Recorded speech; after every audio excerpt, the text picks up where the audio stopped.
Oi, gente, boa tarde. Sejam muito bem-vindos, né? Essa aula de revisão dos conteúdos, no caso, no capítulo 4, sobre biosfera e biodiversidade, certo? Bom, gente, vamos iniciar aí falando, né, a diferença entre biosfera e ecologia. O que seria biosfera, né? Biosfera é a soma de todas as regiões do planeta em que é possível existir vida. Então, onde existe vida, nós podemos, no caso, estar considerando a parte da biosfera, como florestas, campos, desertos, oceanos, rios, lagos, entre outras, certo? Já ecologia pensa nas plantas e nos animais que você encontra no seu dia a dia, né? Então, esses seres, eles se relacionam entre eles e com o ambiente em que eles vivem. Então, essa interação, né, tanto dos seres vivos entre si, no ambiente em que ele vive, é o que nós chamamos de ecologia, certo? Aí nós temos alguns exemplos, né? O que seria realmente essa parte ecológica, né? Florestas, nós temos aí a Caatinga, a floresta Amazônia, né? O Pantanal. Então, tudo isso nós podemos encontrar, né? Temas relacionados à ecologia, que é justamente essa interação entre os seres vivos, entre si, né? Com o meio que eles vivem. E o que seria espécie? Espécie, no caso, galera, espécies é todo indivíduo, né, que na natureza eles são capazes de cruzar entre si e gerar descendentes férteis, né? Então, por exemplo, eu tenho aqui essa gatinha, né? Ela vai cruzar com um gato e vai originar descendentes, no caso são esses filhotinhos. E esses descendentes, eles serão férteis, significa que eles poderão originar outros filhotes de gatos. Então, toda espécie, né, é caracterizada como um conjunto de indivíduos que na natureza são capazes de cruzar entre si e gerar descendentes férteis. Quando nós falamos de espécies, entra aí os nomes científicos, né? Existem vários nomes científicos justamente para facilitar o estudo de determinadas espécies.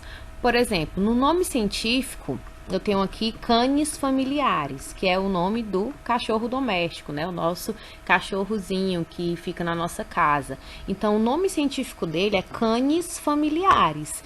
Então, todo nome científico ele vai ser composto de duas palavras, né? No caso tem que ser em latim. Por que latim?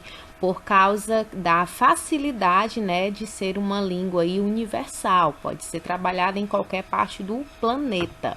Então nós temos duas palavras, eu tenho aqui a palavra canis e eu tenho aqui a palavra familiares. Então sempre nos nomes científicos é composto por essas duas palavras.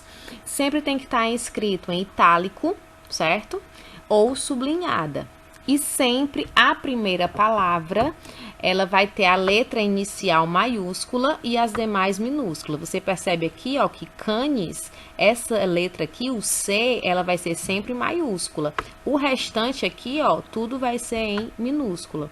Então, dos nomes científicos, eles sempre vão seguir esse padrão. Duas palavras, tem que ser em itálico ou sublinhada. A primeira letra vai ser inicial, no caso, essa primeira letra vai ser maiúscula e as demais minúsculas, certo?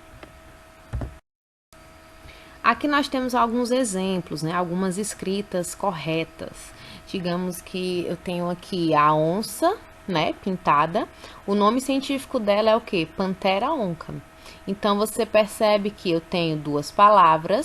No caso, o P aqui vai ser maiúsculo, né? E o restante tudo minúsculo, configurando aí o nome em latim.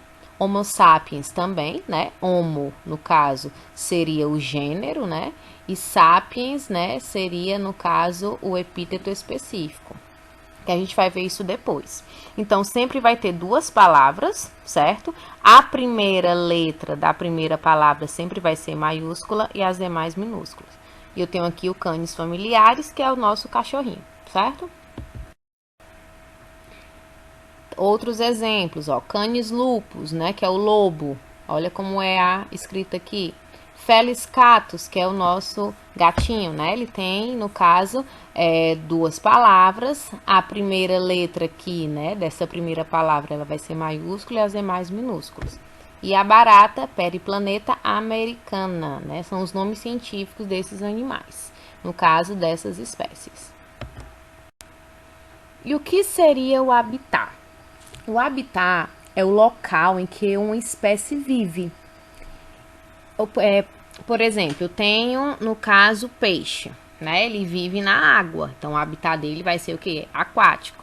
O habitat de vocês, né? Vai ser o quê? A casa de vocês, é onde vocês moram, é onde vocês vivem. Então, o habitat é onde a espécie vive, certo? Já o nicho ecológico, né? É o conjunto de relações que a espécie mantém com as outras espécies e com o ambiente físico. Então, nós temos basicamente aí o nicho ecológico. Eu vou estar descrevendo como a espécie se comporta, né? O que ela come, a hora que ela come, onde ela se reproduz, ou seja, eu vou estar falando o modo de vida, o que ela faz, né? Como a espécie ela vai estar se comportando na natureza. Aí nós temos, né, uma parte, no caso, diferenciando aí o habitat e o nicho ecológico. O habitat, de forma simples, seria o endereço, né, onde a espécie vai ser encontrada. E o nicho ecológico é a profissão, né, o papel ecológico que a espécie desempenha no ecossistema. Então, o habitat é o local, é o endereço da espécie, e o nicho ecológico seria justamente o modo de vida, né, a profissão, o papel ecológico que a espécie desempenha. E o que seria população e comunidade, né? População é o conjunto de organismos de uma mesma espécie que vivem na mesma área no mesmo período de tempo. Então, vamos supor, né, que eu tenho aí o Colégio Ágape. Cada sala, eu tenho a sala do 6º ano, do 7º ano, do 8º ano. É como se cada sala fosse uma população. Eu tenho organismos de uma mesma espécie, né, vivendo ali naquela área por um determinado tempo. Já a comunidade seria o conjunto de organismos de diferentes populações no mesmo local, ao mesmo tempo, e as relações estabelecidas entre si. Por exemplo, eu tenho o Colégio Ágape como uma comunidade. Então, dentro daquele colégio, eu vou ter espécies de plantas, né, espécies de animais. Então, eu vou ter várias populações, no caso, se relacionando. Então, eu vou ter ali uma comunidade, certo? E o que seria ecossistemas? Ecossistema, né, são seres vivos e componentes não vivos de um ambiente relacionando entre si. Eu tenho aqui um ecossistema marinho e eu tenho aqui um ecossistema terrestre. Então, eu tenho seres relacionando entre si de diferentes espécies, certo? E ele, no caso, vai estar compondo aí um ecossistema. Então, é justamente seres vivos e componentes não vivos, que seria esse componente não vivo, né? Seria o ar, a temperatura, a umidade, certo? Não seriam componentes não vivos de um ambiente, no caso, todos eles se relacionando entre si. E o que seria cadeia alimentar? Vamos relembrar aí, né? Cadeia alimentar, ele vai mostrar quem serve de alimento a quem. E toda a cadeia alimentar ela vai ser composta de produtores, consumidores e decompositores. Por exemplo, eu tenho essa cadeia alimentar aqui. Eu tenho planta, eu tenho a borboleta, eu tenho o sapo e eu tenho a cobra. Produtor sempre vai ser, no caso, os animais fotossintetizantes, que realizam fotossíntese, planta, né? As árvores, as algas. Consumidor primário, ele vai ser caracterizado geralmente por animais herbívoros, né? São aqueles animais que vão se alimentar dos produtores. Já o consumidor secundário, eles são, no caso, animais carnívoros, assim como o consumidor terciário. Então, nessa cadeia alimentar, eu tenho a planta, a borboleta, o sapo e uma cobra. A cobra, no caso, ela vai se alimentar do sapo, o sapo, por sua vez, vai se alimentar da borboleta e a borboleta, por sua vez, vai se alimentar da planta. Então, nessa cadeia alimentar, eu vou ter o quê? Produtor, planta, né? A borboleta, consumidor primário. O sapo, consumidor secundário, porque ele se alimentou da borboleta, que se alimentou da planta. E a cobra seria o consumidor terciário, né? Porque se alimentou do sapo, que por sua vez se alimentou da borboleta, que por sua vez se alimentou da planta, ok? Aí eu tenho basicamente o que eu acabei de falar para vocês, né? Os produtores, no caso é o capim, a planta, né? No caso, as árvores são seres realmente fotossintetizantes. Já os consumidores, nós temos os herbívoros, né? Os animais herbívoros que se alimentam de plantas e os carnívoros, né? Que se alimentam aí de outros animais. E os decompositores são fungos e bactérias, vão transformar a matéria orgânica e devolver novamente ao ambiente. Então, quando um animal, por exemplo, ele morre, ele vai se decompor. E quem realiza essa decomposição da matéria orgânica são justamente fungos e bactérias. Por isso que eles são considerados seres decompositores, certo? Aí nós temos aí alguns exemplos, né, de cadeia alimentar. Por exemplo, nesse primeiro aqui, né, eu tenho o produtor aqui, a planta. O gafanhoto se comporta como consumidor primário, o sapo consumidor secundário, a cobra consumidor terciário, o gavião como um consumidor quaternário e quando esse gavião vier a morrer, né, vai entrar em decomposição por meio do auxílio aí de fungos e bactérias. A mesma coisa aqui, ó, eu tenho um milho, né? No caso, ele vai ser um produtor. O rato, que vai se alimentar do milho, ele vai ser um consumidor primário. A cobra, que vai se alimentar do sapo, vai ser um consumidor secundário. E a coruja, né, que se alimenta da cobra, ela vai ser um consumidor terciário. E aqui nós temos uma cadeia alimentar aquática, né? No caso, em marinha. Tem as algas, que se comportam como produtores. O caramujo, que se alimenta da água, é um consumidor primário. Um peixe, né? Que vai se alimentar do caramujo, é um consumidor secundário. E nós temos a garça aqui, que vai se alimentar do peixe, que é um consumidor terciário. Tranquilo? Aí você me pergunta, o que seria teia alimentar? Galera, teia alimentar é quando eu vou ter a união de várias cadeias alimentares. Percebam que nessa teia alimentar, eu tenho várias cadeias alimentares. Como assim? Ó, árvore, zebra, cobra e onça é uma cadeia alimentar. Aí eu pego aqui verdura, coelho e gavião, já é uma outra cadeia alimentar.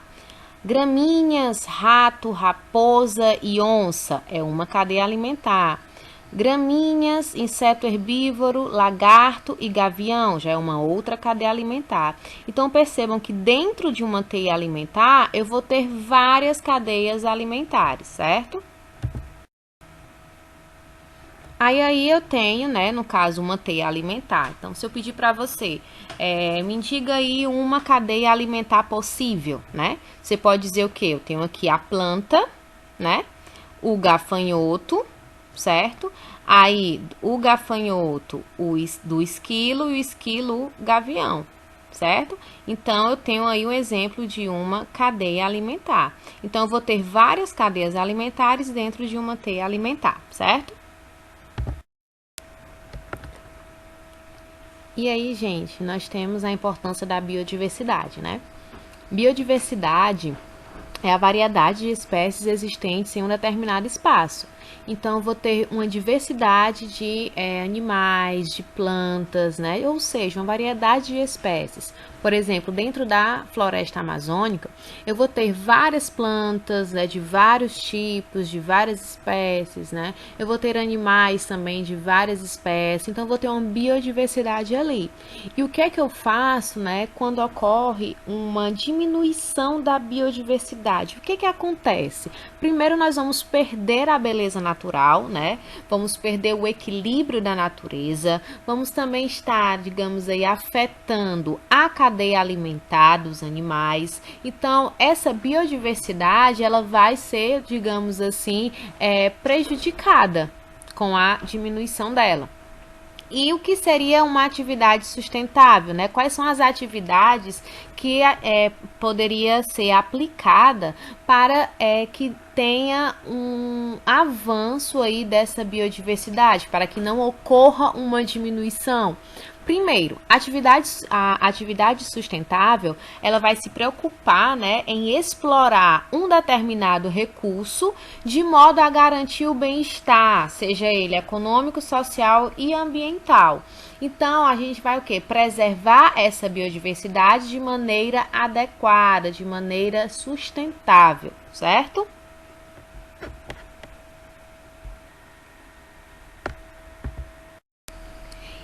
Então, com isso, gente, nós encerramos aí essa revisão desse capítulo 4, né, da parte que começa aí da biosfera, que vai até a parte de biodiversidade, certo? Então, foi uma revisão do que nós já havíamos trabalhado em sala. O próximo vídeo, nós vamos contar aí com a resolução das atividades que vocês, no caso, têm aí em casa para revisão, certo? Então, fique com Deus, espero ansiosamente o retorno de cada um, certo? E qualquer dúvida, nós estamos à disposição. Abraços!